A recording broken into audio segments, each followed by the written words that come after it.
Bonjour tout le monde, bon matin. Ici Marc-André Caron, formateur chez Bro et Boutillier. J'espère que vous allez bien. Aujourd'hui, je vous présente le jeu de placotte, la montagne de la confiance.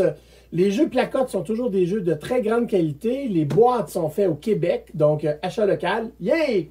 Et comme son nom l'indique, la montagne de la confiance, on va travailler avec une montagne et on va parler de confiance. De ce temps-là, la confiance en soi, c'est important de le travailler, particulièrement avec les enfants. Alors, je vous présente un peu de quoi le jeu a l'air. J'ai installé ma caméra ici, dans un autre angle, pour vous montrer le plateau de jeu qui est assez extraordinaire.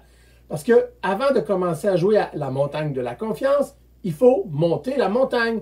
Alors là, on est loin du plateau de jeu plat Monopoly qu'on déplie en deux, qu'on met les choses dessus. C'est un plateau comme ça qui est en 3 dimensions. Voyez-vous, on peut simplement empiler les choses comme ça, les croiser, venir les mettre, c'est très facile. Et on vient mettre nos pions comme ça. Maintenant que je vous ai présenté la montagne, parlons un peu de la confiance. La montagne de la confiance, c'est un excellent jeu qui va développer et encourager l'estime de soi chez les enfants, mais aussi chez les parents. C'est un jeu qui est fait pour discuter ensemble autour de la montagne. Voyez-vous le concept, la montagne est ronde, on se réunit autour de la montagne et on va pouvoir parler ensemble d'estime de soi. Ça va aussi nous faire réfléchir à nos forces puis à des défis qu'on a à faire. Monter une montagne, ça devient un grand défi sportif, mais la confiance aussi se trouve au sommet. Fait que là, on a une belle thématique. Ça va inciter les jeunes à parler, à discuter. Donc, on va utiliser l'imaginaire pour favoriser des échanges entre tout le monde.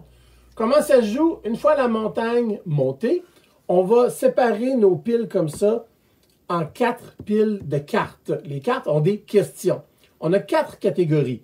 Sentiment de sécurité, sentiment de compétence, sentiment d'appartenance et connaissance de soi, qui sont tous des aspects pour la confiance en soi, mieux se connaître, connaître nos objectifs, connaître nos faiblesses, connaître nos défis.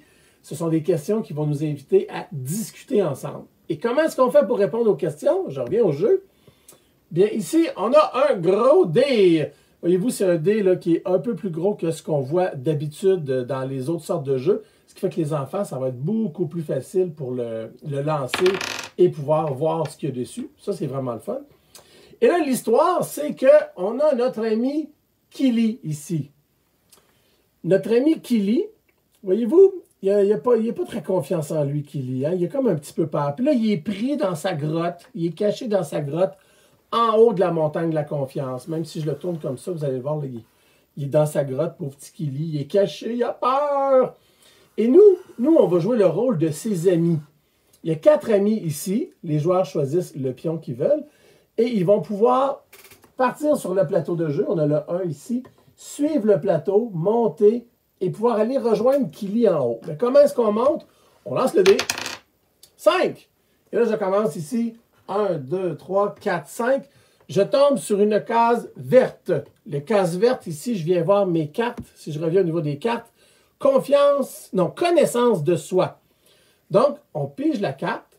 Et là, l'enfant peut lire la carte ou l'adulte peut lui lire. Ça dépend du niveau scolaire de l'enfant. Et l'enfant va devoir répondre à la question. L'adulte peut aussi l'aider à répondre à la question pour pouvoir entamer la discussion. Donc, qu'est-ce que ça nous dit ici? Kili adore jouer au ballon de neige, un jeu inventé par ses amis Yeti. Toi, quel est ton jeu préféré? Et là, l'enfant va nous dire, moi, mon jeu préféré, c'est le soccer, c'est l'aviron, c'est le baseball, c'est quelque chose. Et on prend quelques secondes, quelques minutes même pour discuter avec l'enfant. Et ensuite, on remet la carte comme ça en dessous. Les joueurs vont jouer comme ça à tour de rôle, ils vont avancer. Si jamais le deuxième joueur arrive au même endroit, je change de caméra, il avance à la case suivante. On n'est pas en train de renvoyer quelqu'un en bas de la montagne. Non, c'est un jeu où on s'entraide, on discute. Donc, si la case est déjà occupée, on passe à la suivante. On peut dépasser les gens.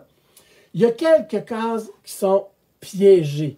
Je ne sais pas si on le voit bien, là, mais ici, la case 34 qui est à l'envers pour vous. On va la tourner comme ça. Il y a quelques pièges à éviter. Donc ici, la case 34, si on arrive dessus, notre personnage, qu'est-ce qu'il fait? Il fait « Ouh! » Il redescend en bas à la case 23. Un peu comme serpent échelle, il y a quelques cases comme ça qui glissent. Mais rassurez-vous, il n'y en a pas trop. Comme ça, les enfants peuvent avancer et jouer. Si on regarde rapidement les autres cartes qu'on a, c'est sentiment d'appartenance, sentiment de sécurité, il y en a un petit peu moins. Je vais vous en lire une de sécurité. Kili a 2 amis Yeti en qui il a vraiment confiance. Toi, qui sont tes amis en qui tu as confiance? Alors là, les enfants vont discuter avec l'adulte, en qui j'ai confiance? En mes parents, mes amis, grand-papa, grand-maman. On va inciter comme ça à avoir plein de discussions avec l'enfant. Voilà, elle est vraiment belle la montagne, ça c'est le fun. Donc, quelques pistes. Quand on veut jouer à ce jeu-là, c'est important de créer une atmosphère parent-enfant agréable. On veut réfléchir ensemble. C'est un jeu de discussion, ce n'est pas une grande compétition, là. Selon l'âge des enfants, on va attendre des réponses qui sont plus ou moins élaborées. C'est sûr qu'un grand de 6e année va peut-être vouloir nous en raconter plus, quoique des premières années pourraient aussi très bien vous étonner là-dessus. Les parents vont poser des questions supplémentaires aussi pour guider l'enfant aux besoins. Puis on peut orienter la réponse des enfants en donnant des explications. Et là, je vous réfère ici au guide qui accompagne le jeu. Et évidemment, au début du guide, comme ça, on a les instructions de montage. Vous voyez quand même, là, 3 étapes faciles pour monter la montagne. Les règlements du jeu. Puis ça, si vous avez compris ma vidéo, vous avez déjà tout compris ça. Mais bon, si on veut avoir un peu d'aide pour comment guider l'enfant, et voilà, je tourne. Guide d'accompagnement. C'est une grande force des jeux de placotte où il y a toujours un guide d'accompagnement pour parler de confiance en soi, pour parler de sentiment de compétence. Ça va guider les parents sur comment accompagner les enfants là-dedans. Petit guide pédagogique à l'intention des parents. Et au quotidien, ici, on a quelques trucs sur comment travailler la confiance en soi des enfants. De ce temps-là, un petit peu d'aide, ça peut être vraiment le fun pour venir nous aider. Donc, la montagne de la confiance, un jeu qui est vraiment différent de par son plateau, mais de par ses questions aussi, c'est un questionnement. Là, on n'est pas dans les mathématiques, on est vraiment dans la confiance en soi, dans les habiletés sociales. Un jeu placotte fait au Québec. Et où on peut se procurer ce magnifique jeu? Bien sur bb.ca, bien sûr, oui. Alors, bb.ca, on est là, on est en ligne, on a des gens qui sont là pour répondre à vos commandes, répondre à vos questions, répondre à vos commentaires. On a la livraison partout au Québec, ça va super bien notre affaire. Donc, de ce temps-là, on aime ça vous voir, on aime ça avoir de vos commentaires.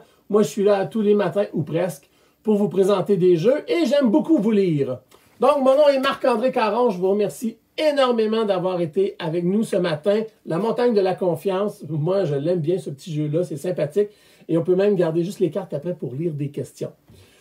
Je m'arrête ici, puis je vous dis à la prochaine. Au revoir.